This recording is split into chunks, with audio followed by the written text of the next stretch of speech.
So before Peter F. Hamilton wrote his epic space operas, he wrote something much smaller, stranger, and in many ways even smarter. Let's talk about it.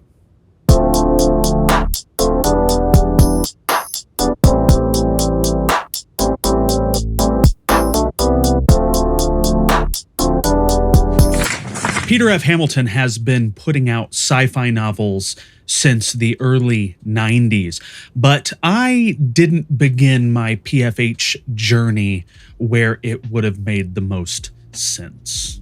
Instead, I started with one of his more recent standalone novels, Great North Road, a positively massive, far future police procedural meets Monster in the Dark story that unfolds over nearly 1,100 pages, and I really enjoyed it.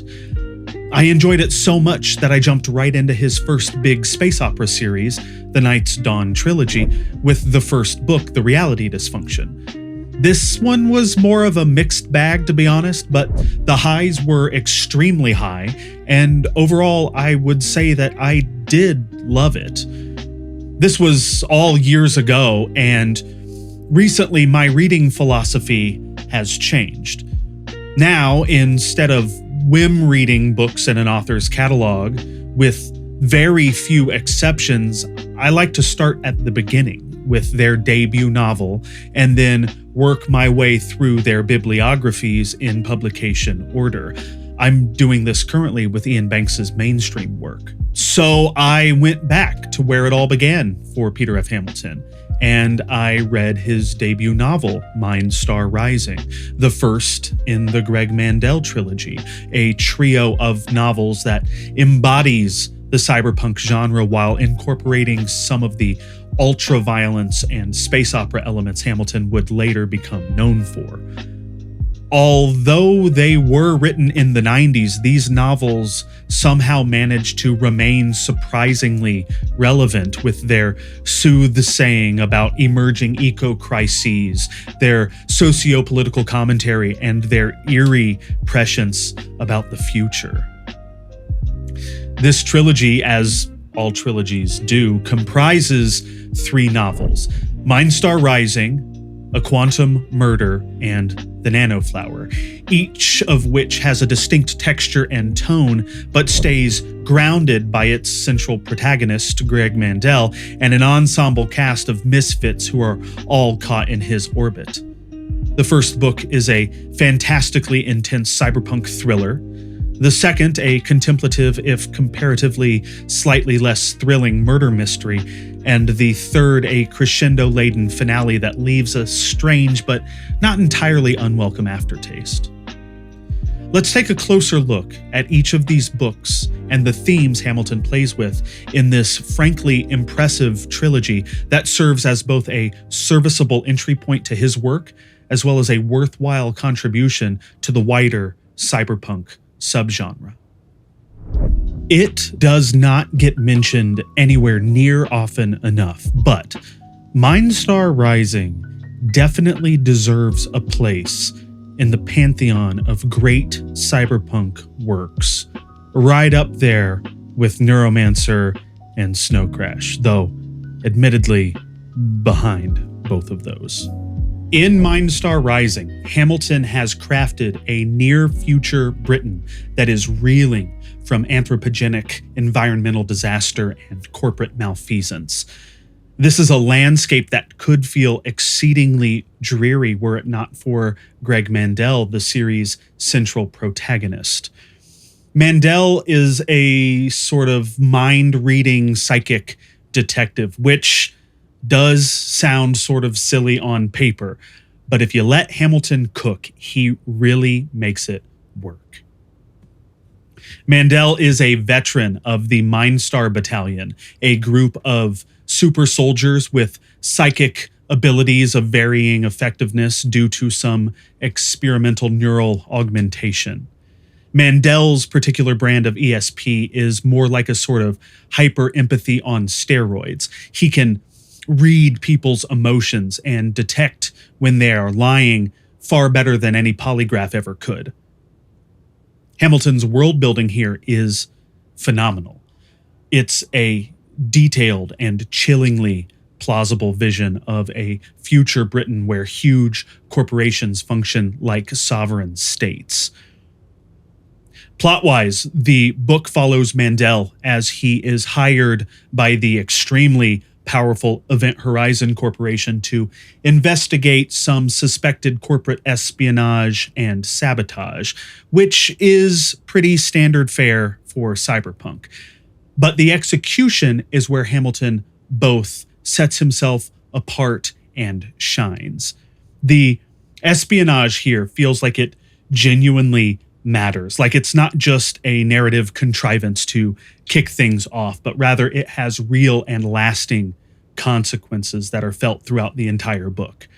There's a tightly wound tension that is produced with each layer Mandel peels back to reveal further intricacies in Event Horizon's internal politics, as well as the larger societal decay of this future Britain. Hamilton's prose is admittedly fairly utilitarian, and it took me several chapters to get a feel for it. But to his credit, I was almost immediately struck by his uncanny ability to build suspense. And later I was further impressed by his ability to pace out revelations in a way that feels earned and exciting.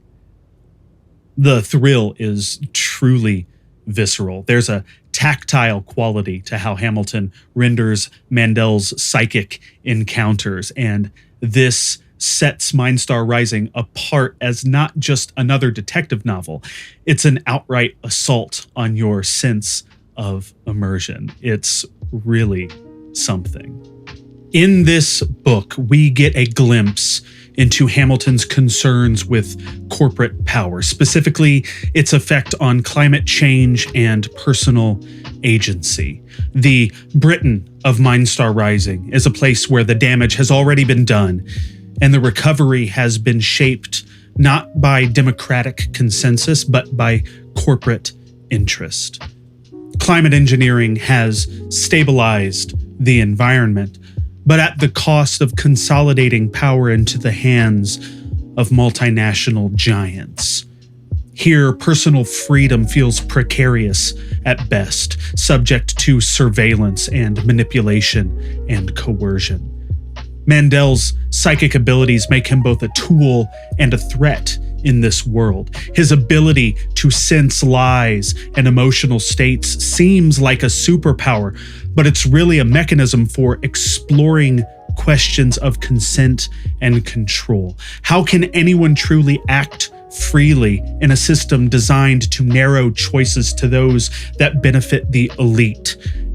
And what does justice look like in a society where truth can be read, but power still distorts and disfigures its meaning? These themes deepen in the next book, which trades corporate espionage for academic intrigue, but continues to probe these same uneasy boundaries of truth and power and autonomy. After the relentless energy of Mindstar Rising, a quantum murder might just feel like a letdown to some, though I would argue that calling it the least exciting of the three is perhaps an oversimplification.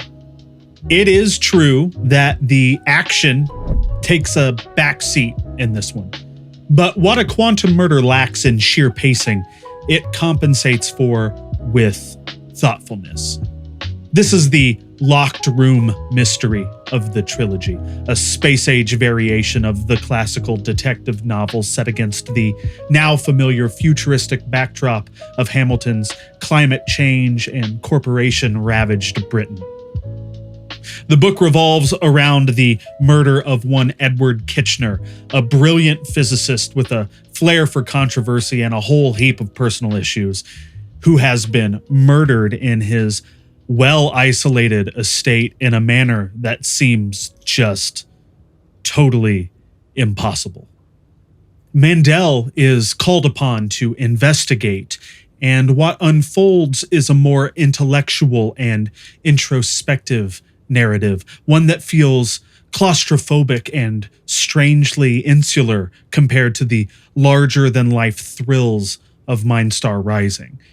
Hamilton uses this enclosed setting to ramp up the psychological tension and examine the complexities of personality and intellect in a far more cerebral way. The challenge with A Quantum Murder is that it demands far more patience than the previous entry. It's a much slower burn, a more languidly unfolding narrative, less of a high-speed chase and more of a chess game where each clue is laboriously weighed and motivations are buried beneath layers of ego and trauma. Some of the key players from the first novel return, and this adds a very welcome thread of continuity. Julia Evans, who is now more firmly in control of Event Horizon, continues to operate as the sole benevolent corporate force, but this time she's much more of a background presence, a sort of reminder of the ever-watchful corporate eye, even in seemingly isolated affairs. Eleanor, Mandel's partner and emotional anchor, takes on a more pivotal role here, and she provides an important counterbalance to the cold logic of the investigation. Her presence really helps to humanize Mandel and grounds him in a world of feeling, even as the case pushes him deeper and deeper into abstraction. And I have to mention Royan, the incredibly gifted hacker with a heart of gold, a character who is equal parts charming and disturbing. And then there's Gabriel, Mandel's grumpy former colleague from the Mindstar Battalion, whose psychic gift diverges sharply from his own. Where Greg can kinda sorta read minds, Gabriel can kinda sorta see the future. Not in clear visions, but in impressions and possibilities. Gabriel is a reminder that even the future can be weaponized, that knowing what might come can be just as destabilizing as knowing what people are thinking.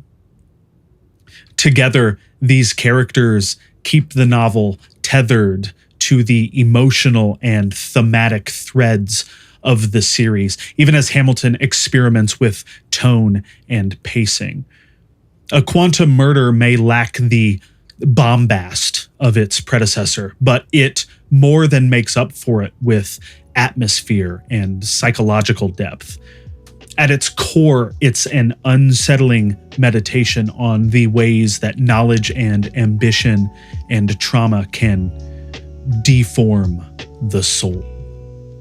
Thematically, A Quantum Murder is concerned with why people do what they do when intellect and ego and emotional manipulation all collide. Through Kitchener, Hamilton explores the dangerous intersections of charisma and authority and the fragility of identity. And through Kitchener's students, the book takes a look at the seduction of genius and the costs of obsession. At times, it's a deeply unsettling book, and not just because of the truly grisly crime at its center, but more specifically because of how plausibly Hamilton imagines a near future where psychology and neuroscience and personal agency all become battlegrounds for control. And while Mandel does ultimately crack the case, I mean, what sort of detective would he be if he didn't? It does leave him and us as well with more existential unease than closure. And this particular theme only grows in complexity and intensity in the final installment, The Nano Flower, where questions of identity and autonomy and the limits of human understanding take on an even weirder and more otherworldly shape. By the time you get to the Nano Flower, Hamilton is clearly done playing nice. I mean, this much is obvious from the opening scene, which is particularly crude. But whatever restraint he showed in Mindstar Rising, and whatever slow burn control he exercised in A Quantum Murder, it is gone now. This is Hamilton cutting loose and letting the story veer into darker, weirder, and even more speculative territory. The political intrigue, the corporate maneuvering, the psychological push and pull between allies and adversaries, they all give way to something way bigger and way stranger. The Nano Flower is a missing persons case that pulls the story out of the noir-tinged future of Earth and into something far more cosmic and unsettling.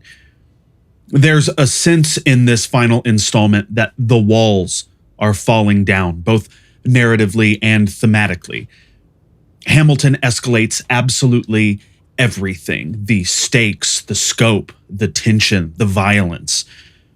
Where the first book was a detective thriller and the second book was a cerebral whodunit, the Nano Flower is full-blown bio-cyberpunk with alien tech and molecular disassembly and transhuman anxieties, and a glimpse of the spaceborne adventure that Hamilton would, in his later books, expand into epic space opera. And it's all still anchored by Greg Mandel, who at this point feels less like a typical protagonist and more like an aging, weary lens through which we get to view a rapidly mutating world. It's messier and it's riskier, and frankly, it's far more uneven, but it's also more ambitious. Plot-wise, the Nano Flower is where things get really tricky to talk about without diving into spoiler territory. As the third and final book in the trilogy, nearly every development is tied to characters and relationships that have been slowly built across the previous two novels. So even just describing the setup feels like revealing more than I should. What I can say is this: the mystery at the heart of this book is a missing person case, but not just any missing person. The person who has gone missing is Julia Evans' husband, someone we have come to know and love over the course of the series, and absolutely not a character you would ever have expected to end up with Julia going into this novel. That twist alone reshapes the emotional stakes of the story right out of the gate. And while Greg Mandel is still the one doing the investigating, the context feels different. This doesn't appear to be corporate sabotage or academic rivalry. This is something far weirder, something that feels like it might not even be of this world. At the center of it all is the titular Nano Flower, a piece of alien biology / technology that's clearly operating on principles that defy human understanding and upend the boundaries between organic and synthetic life. Hamilton leans pretty hard into speculative bioengineering here, with nanotech that both rebuilds and redefines the body. And this is where the trilogy pushes past the limits of noir futurism and begins to edge into full-on cosmic speculation. So what begins as a missing persons case quickly spirals into a confrontation with forces that are just beyond our comprehension. One that draws Hamilton's grounded, near-future world into territory that flirts with body horror and post-humanism and eventually, potentially, first contact. It raises questions not just about human identity, but about what it means to be a sentient being in a universe where evolution is probably not just limited to flesh and blood. It's unsettling and at times almost spiritual in its implications. And it does get pretty messy, but I've got to give Hamilton credit for really swinging for the fences with this one. The Nano Flower pushes Hamilton's recurring themes to their breaking point. Throughout the trilogy, he has been examining the collision between power and technology, how corporate influence warps politics, how psychic and cybernetic augmentation complicate personal agency, how relationships and even love can become transactional in a world that is dominated by surveillance and control. In this final installment, those ideas reach a crescendo. The story begins to ask not just what we can become, but what we might lose in the process. The idea of self starts to slip through the cracks. This is a novel that is obsessed with boundaries between human and alien, between biology and machinery, between the past and the future. And it seems to come to the conclusion that some of those boundaries may have just been illusions all along. As for the ending, Hamilton does bring the story to a more or less satisfying close, but not in a way that feels clean or easy. Some characters, especially Greg and Eleanor, get arcs that resolve in ways that feel earned, even if a little neat. But others, not so much. There are character outcomes that feel abrupt or even unfair. Choices that left me staring at the final pages with a weird mix of awe and discontent. It's an ending that doesn't tie every thread in a bow. It's an ending that lingers, that leaves a bruise. But in that respect, it's also kind of the perfect ending for this trilogy. Hamilton has written a future that feels real and complicated and full of compromise. And the ending to the Nano Flower delivers in kind. It offers a certain sense of closure, but one that is rife with consequence. It's not exactly the ending I expected, but it certainly stuck with me. Taken as a whole, the Greg Mandel Trilogy is a truly fascinating artifact of 90s science fiction. It's equal parts techno-thriller, cyberpunk noir, and near-future political prophecy. And what makes it so compelling even now is how grounded it feels despite the psychic powers and the speculative tech. Hamilton definitely imagines future gadgets, but he also imagines how power structures and economies and people would actually adapt to those gadgets. And the result is a world that feels eerily plausible, even when it veers into the surreal or the extraterrestrial.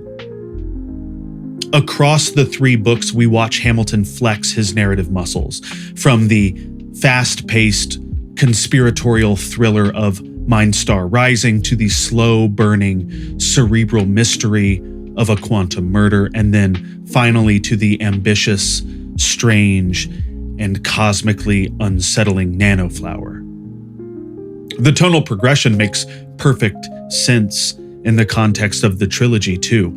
First, there's the fight for stability, then the illusion of control, and then finally the arrival of something wholly unexpected. Greg Mandel himself is a refreshing and different kind of sci-fi protagonist. He's haunted, but not terribly angsty. He's capable and competent, but nowhere near overpowered. He's emotionally intelligent, but never overly sentimental. And the supporting cast adds texture and continuity that makes the world feel really lived in. Is the trilogy perfect? No, not at all. At times, it feels horribly uneven. There are some plot conveniences that crop up here and there, and some character arcs just don't land nearly as well as others. But it's respectably bold, and it's understatedly smart, and it's emotionally resonant in a way that honestly snuck up on me. Its sandbox is a future that's familiar enough to be unsettling and weird enough to feel genuinely speculative. It's a series that thinks about power, about people, and about the cost of progress. And that's just the kind of thing great sci-fi was meant to do.